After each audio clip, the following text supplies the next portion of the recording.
자, 이제 가격 이론부터 또 보겠습니다. 지금 뭐 나머지는 별로 중요한 거 아닙니다. 지금 이 감정평가는 가능한 한 분량을 줄여서 공부를 해야 됩니다. 지금 한 것도 벅찰 정도인데 다른 것까지 신경 쓰면 더 힘들 수 있으니까 일단은 제가 말씀드리는 것 위주로 그렇게 하시기 바랍니다. 아시겠죠? 더 많은 걸 하신다고 하면은 그건 패망의 지름길입니다. 자, 이제 가격 이론입니다. 자, 이 가격 이론이 한 3문제에서 4문제 다 치면은 한 5문제까지는 돼요. 잡다한 것까지 다 치면. 근데 이제 그런 것을 다 공부하기는 조금은 어렵고요. 그래도 조금씩은 터치는 해드리는데 일단은 그 가치와 가격을 구별하는 거, 요게 이제 좀 중요합니다. 가치와 가격을 좀 구별을 해야 돼요. 올해도 여기서 출제가 됐습니다. 가치라는 게 뭐고 가격이라는 게 뭐냐. 조금 전에 감정평가라고 하는 것이 뭐라고 했죠? 토지 등의 뭐를? 경제적 가치를 판정해서 그 결과를 가액으로 표시하는 거죠. 그 가액이 요 가격에 해당하는 거예요. 가액이. 경제적 가치라고 했잖아요. 경제적 가치를 이 가액으로 표시를 해야 돼요.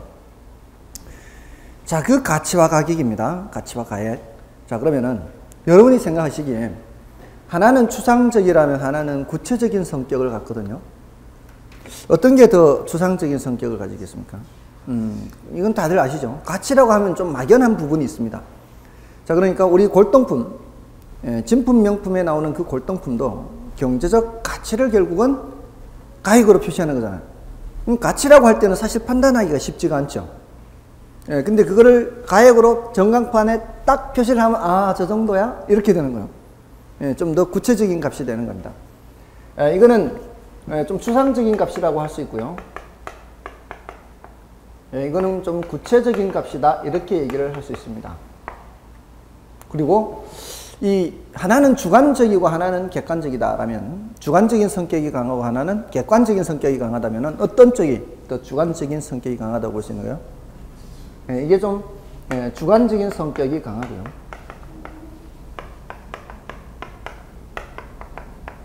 이게 좀 객관적인 성격이 강합니다. 자, 근데 우리가 이렇게 가치와 가격을 구별은 하는데 사실은 이렇게 구별하는 것이 모든 재화에 대해서 이렇게 구별하는 것은 아니에요. 경제학에서는 이거 잘 구별하지 않습니다. 경제학에서 말하는 상품이라고 하는 것은 대체로 단용재를 말합니다. 단용재. 그러니까 한 번 쓰고 많은 물건, 한 번 써버리면은 더 이상 쓸 수 없는 그런 물건을 단용재라 그래요. 그러니까 제가 수요 공급할 때 예를 들었던 사과 있죠, 사과. 사과 이런 거는 단용재라고 볼 수 있어요. 한번 먹어버리면 더 이상의 효용을 누릴 수가 없죠. 자, 이런 단용재의 경우에는 대체로 시장에서 거래되는 가격이 그 물건의 가치하고 비슷한 정도로 나타납니다. 그거는 더 이상 한 번만 써버리거나 먹어버리거나 하고는 더 이상 효용이라는 게 없기 때문에요. 근데 사실은 이 부동산은 그렇지가 않은 거죠. 한 번 쓰고 말 물건이 아니죠. 이 부동산으로부터 예를 들어 여기에 투자를 한다. 이렇게 이런 부동산이 이제 분양받아 가지고 투자를 하면은 앞으로 무슨 수익을 얻는 거요? 임대료 수익을 얻는 거죠. 그 임대료 수익을 얻는 게 원래만 얻는 게 아니고 내년에도 얻고 후년에도 얻잖아요. 그럼 내가 투자했을 때 나가는 돈하고 투자 금액하고요. 내가 투자해서 들어오는 수익, 임대료 수익. 이걸 따져봐서 이게 투자할 만하면은 해야 될 거 아니에요. 근데 그건 나중에 발생하는 임대료 수익이란 말이에요. 한 번 임대료 수익 발생하고 마는 게 아니란 말이에요. 그러니까 앞으로 장래 발생할 그 수익을 언제 따져봐야 되는 거예요? 지금 따져봐야 돼요, 지금. 지금 현재 시점에. 그게 가치란 말이에요, 가치. 그래서 그걸 뭐로 표시를 해야 되는 거예요? 가액으로 표시해야 되는 거거든요, 사실은. 자, 그렇기 때문에 이 가치라고 하는 표현은 가격하고 구별할 때는 이런 내구재 같은 경우에는 구별을 하는 편이에요. 왜냐하면은 이게 장래 기대되는 편익을 지금 현재 시점에서 가치를 판정해서 가액으로 나타내야 되는데 이 값이 가액으로 나타낸 값이 실제로 시장에서 거래되는 가격과 반드시 일치한다는 보장이 없어요. 여러분들 IMF 겪어보셨나요? IMF 때 부동산 가격이 폭락을 했습니다. 아주 심하게 떨어졌을 때는 최고점 대비 10%의 경매가 낙찰될 때도 있어요. 경매니까 아무래도 좀 낮게 낙찰되긴 했지만 그게 아니라 할지라도 반토막 난 거는 수두룩하다 이 말이죠. 자, 그럼 결국은 그게 반토막이 정말 그게 경제적 가치를 나타낸 거냐 이거예요. 그러면 그 전에 반토막 나기 전에 최고점을 찍은 것도 결국은 그 경제적 가치를 나타낸 금액이었을까요? 이게 쉽지 않다는 거죠. 이 반토막 나기 전에 최고점을 찍은 상태는 우리가 매스컴에서 표현하듯이 거품이 끼었을 가능성이 많습니다. 너무 높게 평가되어 있는 거죠. 실제로는 그만큼 돈을 벌 수 없는 물건이 그렇게 거래가 되는 거죠. 물론 이게 부동산에만 나타나는 현상은 아니에요. 동산에도 나타나기도 해요. 근데 동산은 이게 신속하게 조정이 되는 편입니다. 부동산은 신속하게 조정이 되지 않아요. 전 세계적으로 이런 현상, 이렇게 거품이 낀 현상, 버블이라 그래요. 영어로 버블. 거품이 낀 현상이 그 시기가 몇백 년 전인지는 모르겠는데 하여튼 꽤 오래됐는데요. 네덜란드 아시죠? 네덜란드가 바다보다 육지가 더 낮은 동네라 그러죠. 그래서 네덜란드 이런 의미가 이게 아래라는 의미라고 합니다. 이게 아래의 땅 이런 의미. 근데 이 네덜란드는 튤립으로 유명한 나라죠. 튤립으로 유명한 나라인데 이 네덜란드가 예전에 보니까 사실은요, 이 네덜란드가 그냥 작은 나라가 아니더라고요. 이게 네덜란드가 경상도 정도의 땅을 갖고 있대요. 근데 한때는 전 세계를 호령을 했을 정도로 17세기 아주 대단한 역사를 갖고 있더만요. 이 네덜란드란 나라가 아주 그 독립정신이 투철하고요. 그리고 관용이라는 것도 굉장히 대단하고요. 이렇게 관대한 거, 종교라든가 사상, 민족 이런 데 대한 관용이 굉장히 투철하답니다. 그래서 그로 인해서 네덜란드가 발전할 수 있었대요. 종교의 자유, 인종에 대한 자유, 뭐 이런 차별 없고 이런 것들이 그래서 그쪽으로 인재들이 간 거죠. 인재들이 관용이 있으니까, 관대하니까 뛰어난 인재들이 그쪽으로 많이 몰려갔던 겁니다. 그래서 그 세계 금융 기법이 거기서 많이 발전했답니다. 세계 금융 기법이 세계 최초의 주식 회사가 거기서 만들어졌대요. 네덜란드 동인도 회사 들어보셨나요?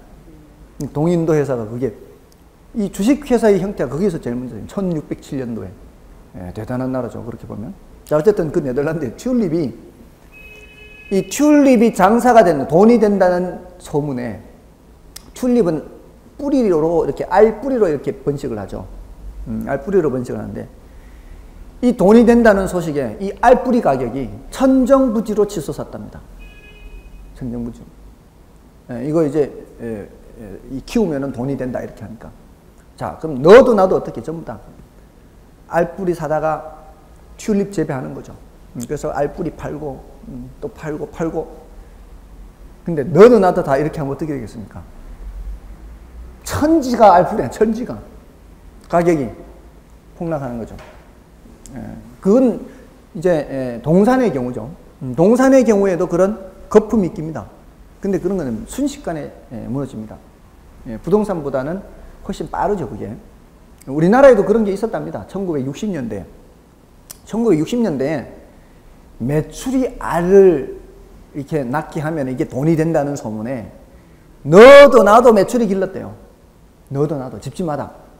그러면 이제 메추리 알 팔아가지고 돈 되니까. 달걀 말고 메추리 알.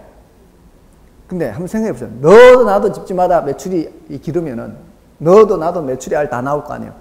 메추리 알 가격이 폭락하는 거죠. 메추리 알이 돈이 될 줄 알았는데 돈이 안 되면은 결국은 비싼 돈 주고 산 메추리가 애물단지가 되는 거죠. 이거 사료 주는 게 아까워요. 그래서 이 음동설 안에 다 메추리를 내버려가지고 길거리에 메추리가 얼어 죽은 게 수두룩했대요. 그것도 이제 일종의 거품이에요. 지나치게 그 정상적인 가치를 벗어나는 거죠. 근데 이런 물건들은 신속하게 돌아옵니다. 사람들이 알아차리는 데까지 시간이 많이 안 걸린다고요. 근데 부동산은 이게 알아차리는데 시간이 꽤 걸리죠. 잘 모릅니다. 그래서 그런 얘기들을 합니다. 뉴스에 몇 달간 계속 거품이냐 아니냐의 논쟁이 있어요. 한 6개월 이상. 6개월 이상 거품이냐 아니냐의 논쟁이 있으면 거품을 의심해야 된다는 거예요. 그런 논쟁이 있다는 것 자체가. 그러겠죠. 그렇게 보는 사람들이 많아졌다는 얘기죠. 그리고 저평가된 것도 이제는 바닥이다, 이제는 바닥이다라는 얘기가 몇 달 이상 계속 매스컴에 오면은 이제는 거의 바닥을 찍을 때가 되지 않았냐. 이런 식으로 얘기할 수 있다는 거예요. 어쨌든 반응이 굉장히 느리다는 겁니다. 뭔지 아시겠죠? 그래서 부동산 학에서는 이걸 좀 구별을 하는 편이다 이 말이에요. 가치와 가격을. 그래서 가치는 어떻게 구별하는가 하면은 이렇게만 구별하는 것은 아니고요. 장래 기대되는 편익의 현재값 이렇게 해요. 장래 기대되는 편익의 현재값. 이제 줄여서 말하면 현재값이에요. 근데 어떻게 앞에 지금 뭘 생략했죠? 장래 기대되는 편익. 그러니까 효용의 지속기간이 긴 물건이기 때문에 그런 거예요. 장래에 예상되는 편익을 현재 시점에서 판정할 때 그 값. 근데 추상적이라는 거죠, 이게. 쉽지 않아요. 이 현재값이 얼마나 클지 작을지는. 근데 이 가격이라고 하는 것은 실제로 지불된 값에서 과거값 이렇게 구별을 해요. 요거는 사실 약간의 조금 논란은 있을 수 있어요. 근데 학자들이 이렇게 구별을 해요, 그냥. 그러니까 그냥 따라가는 게 좋아요. 약간 이제 이해하기 어려운 부분이 있긴 한데, 가치는 장래 기대되는 편익의 현재값이다. 가격은 실제로 지불된 값이다. 이렇게.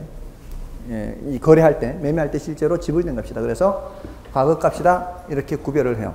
원래 여기서 출제가 됐어요. 요거를 현재값으로 쓰고요.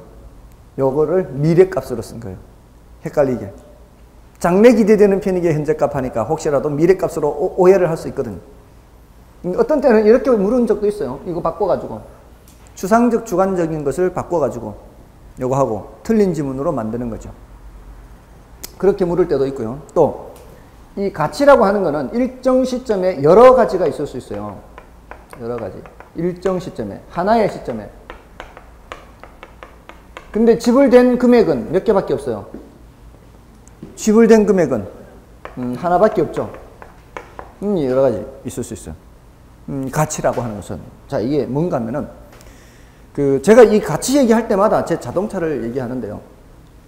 얘기한 적이 있을지도 몰라요. 자동차.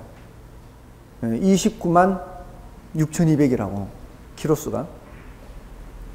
제가 왜 이렇게 잘 기억하는가 하면은 내일 모레가 제가 만기가 돼요. 1년 만기. 1년 만기가 되는데 요거 1년에 10,000km보다 덜 타면 5% 정도인가 환급을 해줘요. 보험료를. 혹시 들어보셨어요? 1년에 10,000km를 운행을 안 하면, 예? 9,000km? 아, 그 회사마다 좀 다를 수 있어요. 회사마다, 거긴 또 9,000km. 9,000km. 몇 프로 돌려주죠? 돌려받을 정도로 별로 운행 안 합니까?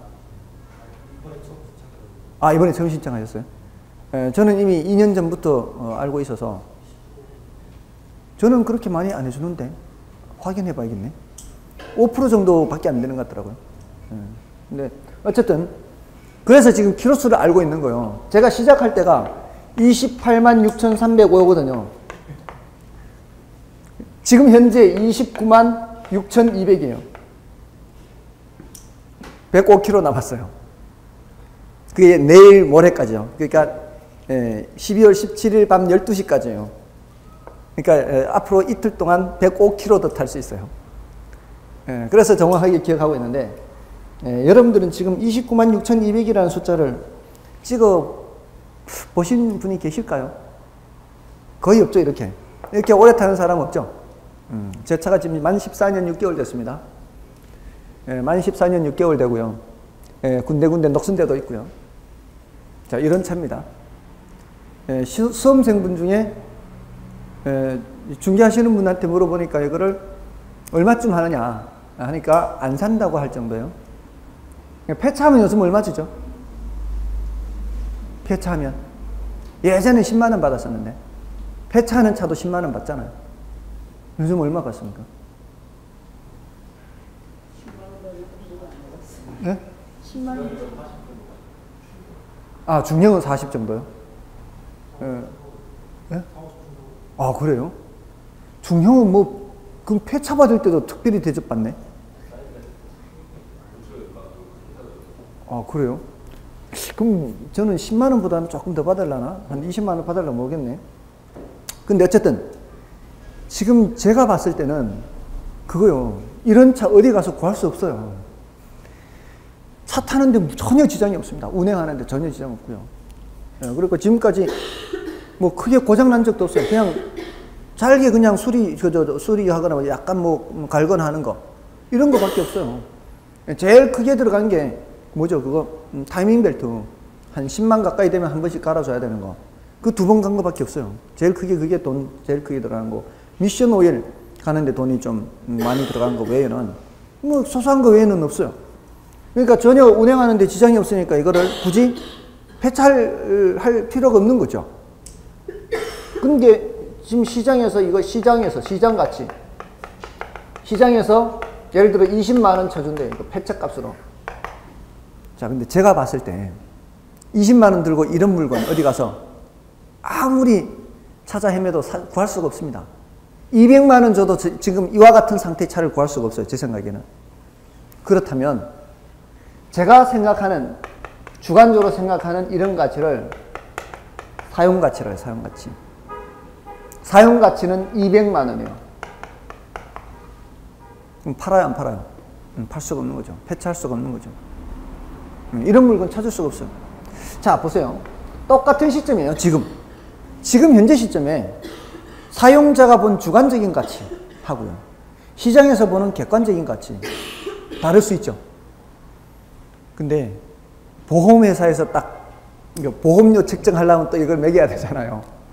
보험회사에서 보험료 책정하려고 매기는 그런 가치를 보험가치라고 해요. 그게 190만 원 이렇게 돼 있어요.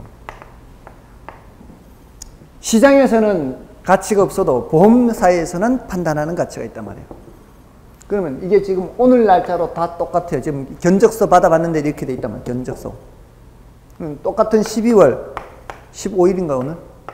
12월 15일인데도 이렇게 여러 가지 가치가 있을 수 있어요. 같은 시점에. 됐나요?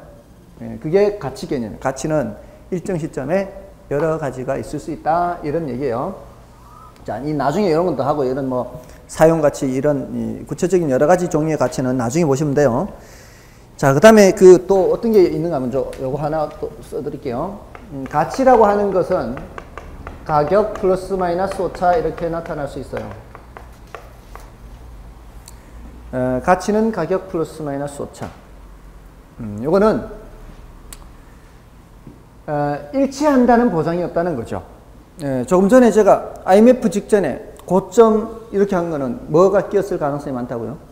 거품이 끼었을 가능성이 많다고요. 그거는 이런 오차가 있다는 얘기입니다. 그리고 IMF가 한창 진행될 당시에 막 그 가격이 폭락했을 때 이것도 뭐가 이제 저평가되어 있어서 가치와 가격에 오차가 있을 수 있는 겁니다.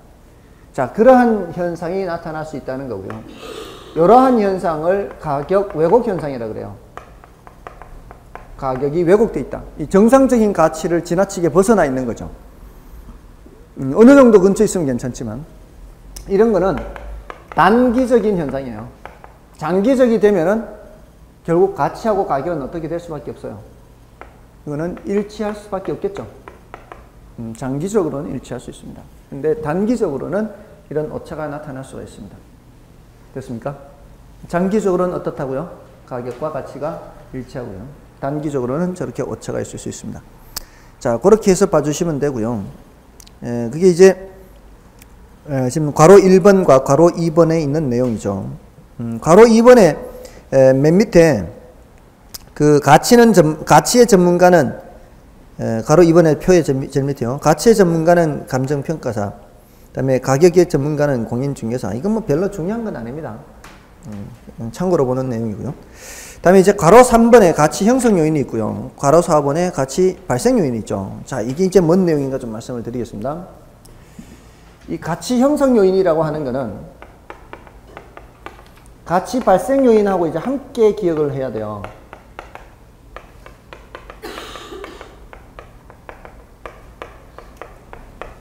얘가 얘한테 영향을 미치고요. 가치 발생 요인이 수요 공급에 영향을 미쳐요. 결국 수요 공급에 의해서 뭐가 결정돼요? 가격이 결정되죠. 여기서 이제 가격이다라고 하면 이제 가치를 반영하는 가격을 의미하는 거예요. 원칙적으로는 특별한 언급이 없으면 가치와 가격은 일치한다라고 보는 겁니다. 근데 이제 이렇게 따로 질문을 할 때는 가치는 어떻고 가격은 어떻고 이러면은 뭐가 발생할 수 있다는 거예요? 오차가 발생할 수 있다는 겁니다. 아시겠죠? 이렇게 따로 이렇게 질문할 때는 그렇게 대답하면 되고 특별한 언급이 없으면 이제 일단은 가치와 가격은 일치한다라고 보는 겁니다. 자, 근데 이걸 이제 중심으로 기억하세요. 가치 발생 요인. 어떤 물건이 이제 가치를 갖기 위해서는 어떤 요인들이 있어야 된다 이런 거거든요. 여기 지금 효용성이라고 하는 거 하고요. 상대적 희소성이라고 하는 거 하고요.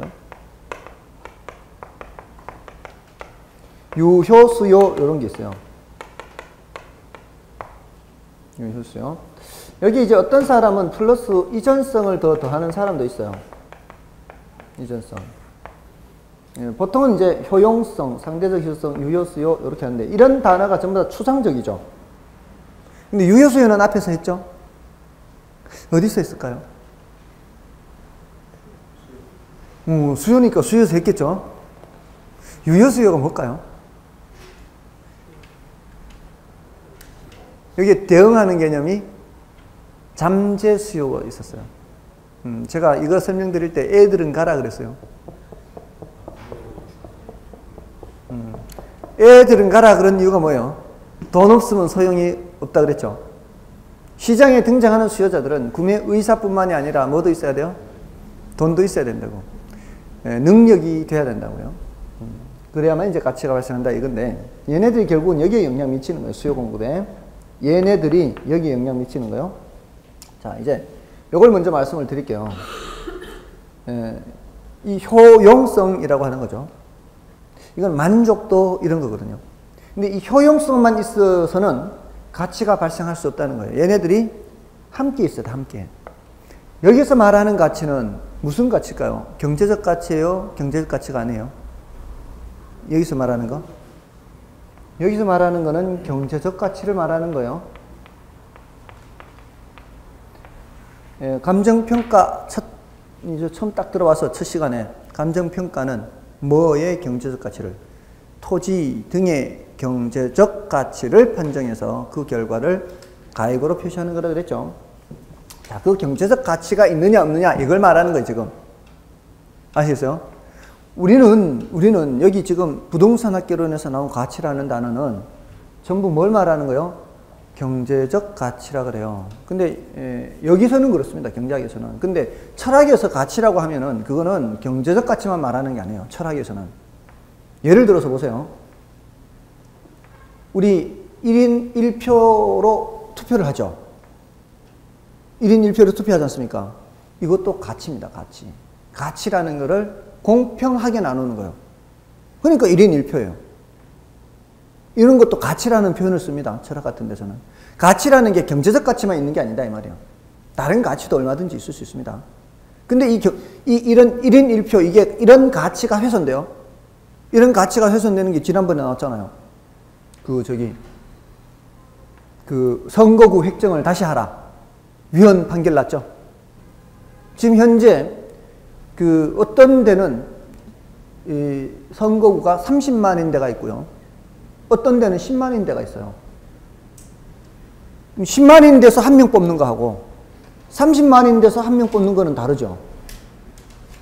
그러지 않습니까? 그럼 어떻게 해야 돼요? 이걸 다시 조정해야지. 그럼 어떻게 됩니까?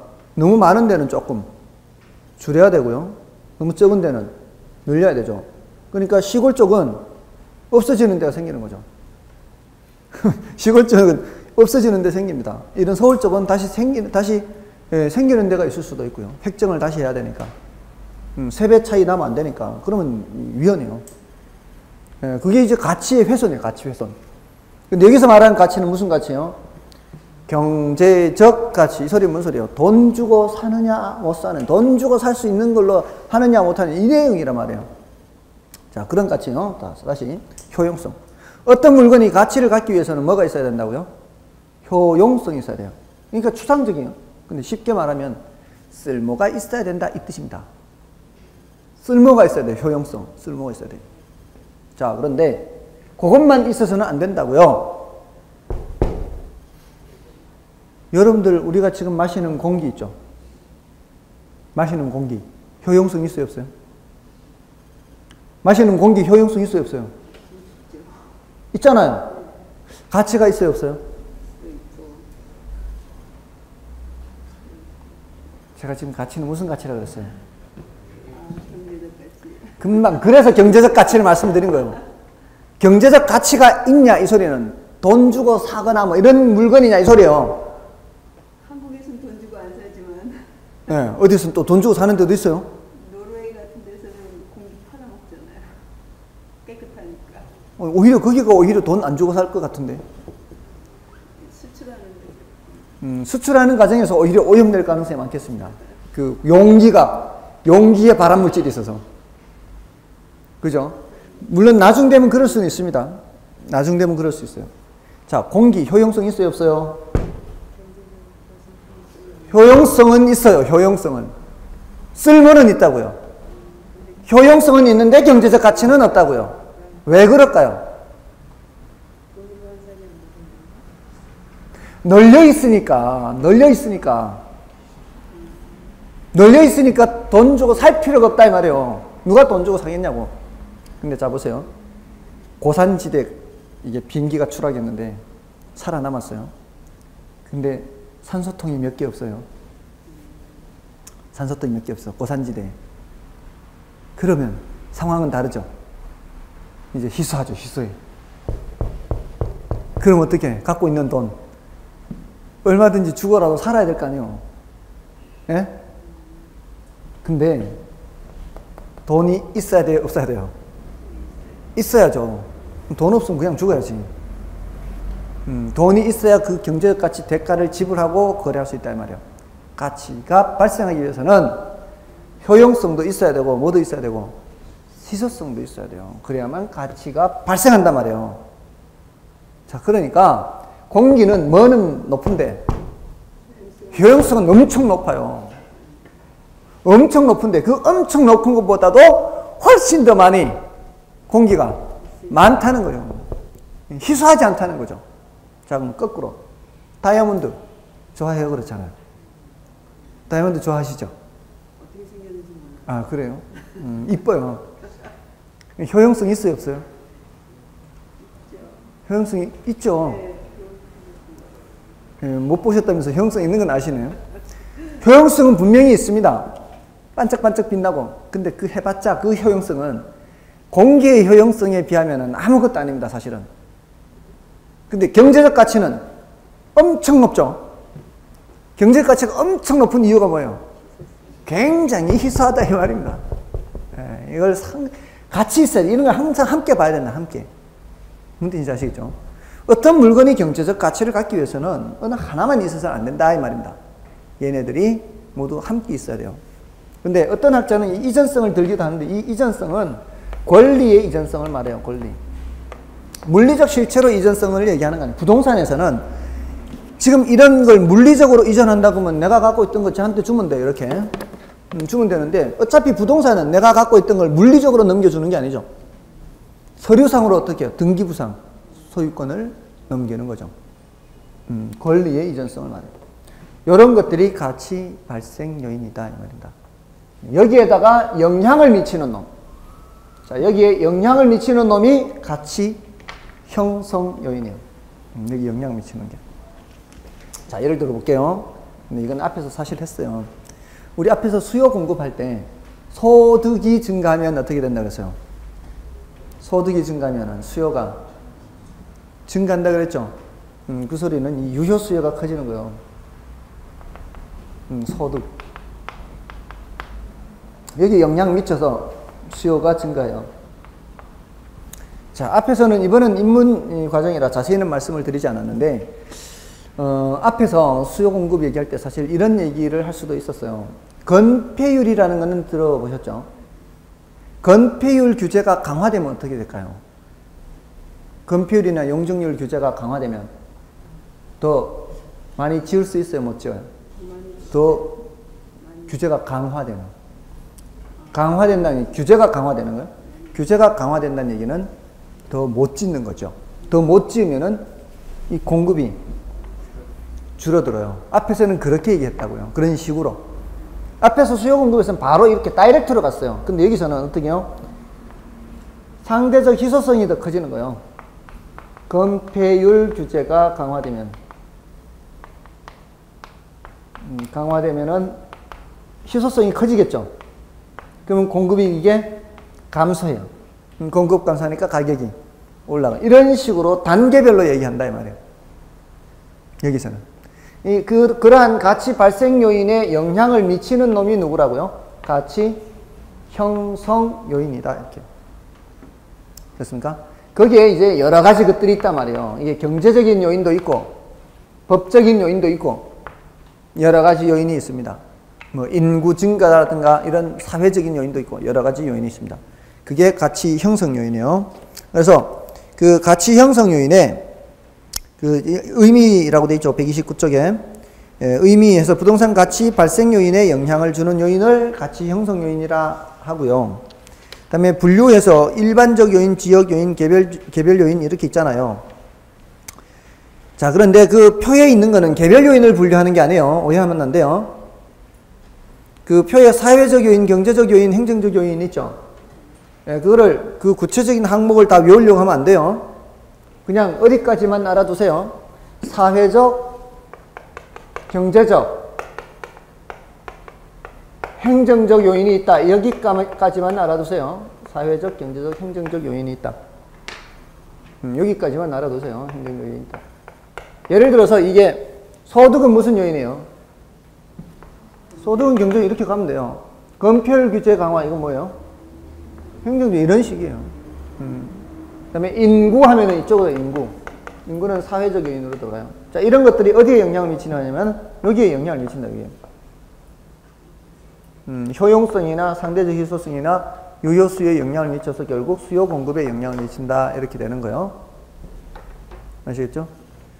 그렇게 해서 기억을 하시면 되고요. 다음에 괄호 5번에 보시면 괄호 5번 130쪽이에요. 괄호 5번에 부동산 가치 또는 가격의 특징이라고 돼 있죠. 요거는 지금 단계에서는 너무 깊이 보시거나 할 필요는 없습니다. 그게 가격과 임대료로 표시되어 있다. 이게 이제 가격은 이제 교환 시장이 매매 시장이고요. 매매 시장에서는 뭐라고 불러요? 매매 시장에서는 가격이라고 부르고 임대 시장에서는 임대료라고 부르는 거죠. 근데 제가 이거 수요 공급 말씀을 드릴 때 사실은 이 가격이라는 단어에 대해서는 이미 말씀을 드린 적이 있어요. 이 가격이라는 용어는 대표 용어고 특별한 시장에서는 가격이라는 것을 다른 이름으로 부른다 그랬죠. 그러니까 그냥 가격이라고 부르는 건 대부분의 가격, 이게 이제 넓은 의미의 가격이에요. 이거 좁은 의미의 가격하면 이제 이런 매매 시장 이렇게 가격 부르는 거, 또는 대부분의 시장은 다 가격이라고 부르는데 임대료라고 부르는 것은 무슨 시장에서? 임대 시장에서. 또 뭐 있었죠? 생산 요소 말씀을 드릴 때 노동 시장에서는 가격을 뭐라 그랬죠? 노동 시장에서는 가격을 임금이라 그랬죠. 또 자금 시장에서는 이자율이죠. 임대 시장 중에서도 토지 임대 시장에서는 토지 임대 시장에서는 지대라고 했고요. 외환 시장에서는 환율이라 그랬죠. 얘네들이 다 뭐라고요? 다 가격이에요. 다 가격이에요. 그러니까 이제 협의의 의미의 가격만 쓰는 게 아니라 다른 종류의 가격도 많은데 우리는 밑으로 내려갈 일이 거의 없어요. 예, 그나마 요 세 가지는 뭐 단어가 등장은 하죠. 이 단어는 아예 등장 안 하고요. 우리 학교론에서는. 요 단어는 등장은 합니다. 근데 여기서는 지금 감정평가에서는 요 둘만 얘기하는 거죠. 매매 시장에서의 가격, 임대 시장에서의 가격, 부동산 임대 시장. 그렇게 나누어진다는 얘기입니다. 그리고 그 지금 표현을 좀 바꾸는 게 좋겠네요. 그 디귿에 보시면 가격과 임대료로 표시된 디귿에 보시면 양자는 원물과 과실의 관계 이렇게 되는데 요즘 민법에서 원물이라는 표현을 씁니까? 민법에서. 이거 민법에서 나오는 얘기인데요. 원본과 과실 이런 말 들어봤어요? 원본과 과실 이렇게.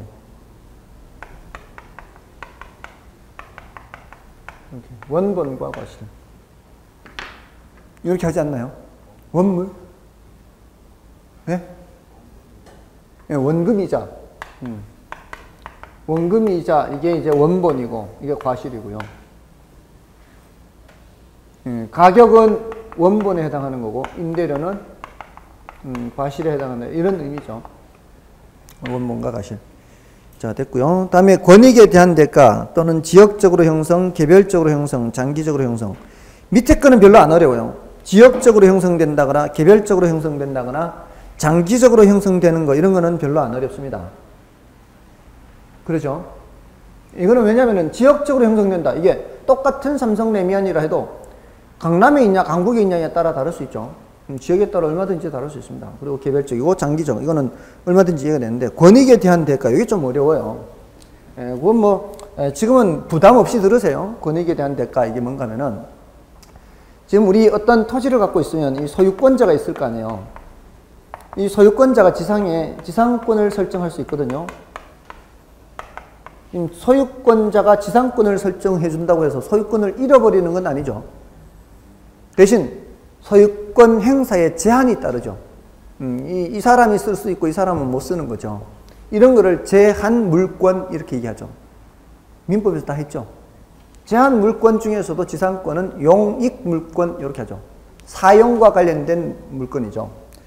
이 지상권에 다시 뭐를 설정할 수 있는가 하면 임차권을 설정할 수 있어요. 이게 지상권자가 임차권을 설정할 수 있어요. 그런데 자, 땅은 한 개밖에 없죠? 땅은 한 개밖에 없는데 관련된 권리가 몇 가지예요, 지금? 세 가지죠. 그럼 몇 개의 권익이에요? 세 개의 권익이 있어요, 세 개의 권익. 자, 근데 이 땅이 수용이 돼보세요, 수용. 수용되면 이 사람만 보상금 줘야 될까요? 이 사람도 줘야 되고, 이 사람도 줘야 될까요? 이 사람만 주고 알아서 해라 할까요? 이 사람만 주고 알아서 해라. 네가 알아서 해라. 이 사람은 무시해요? 이 사람도 무시하고요? 아니에요. 다 평가를 해야 돼요. 다 평가를, 다 수용이 되는 거니까. 다 수용되는 거예요. 이것만 수용되는 게 아니라 다 수용되는 거예요. 그러면 얘는 얘대로 땅값 다 주고 얘는 얘대로 지상권 가격 다 주고 얘는 얘대로 임차권 가격 다 주면은 그럼 옆에 아무것도 없는 깨끗한 상태의 땅 수용하는 거하고 얘 수용하는 거하고 다른 조건이 똑같다면 이거보다 얘가 보상금 훨씬 많이 나갈 거 아니에요. 그럼 말이 안 되죠. 그렇게 하진 않아요. 일단 소유권 평가를 합니다. 소유권의 가치가 10억이다. 지상권의 가치를 평가합니다. 이게 2억이다. 임차권의 가치를 평가합니다. 5천만 원이다. 그럼 그 다음에 어떻게 해요?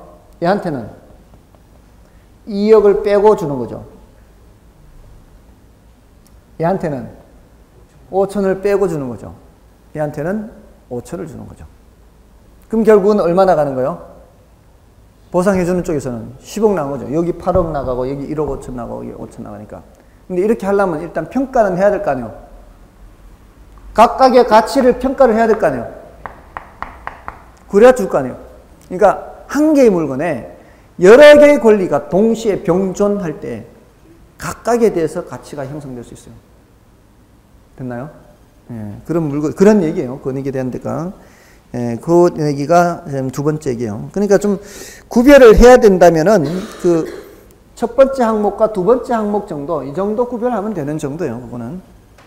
그리고 이제 뒤에 부동산 가치 또는 가격 제 원칙으로 넘어가면 돼요.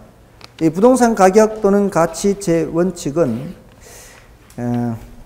시간이 지금 조금 이르긴 한데 시작하면 조금 많이 가야 되니까 바로 쉬고 하겠습니다.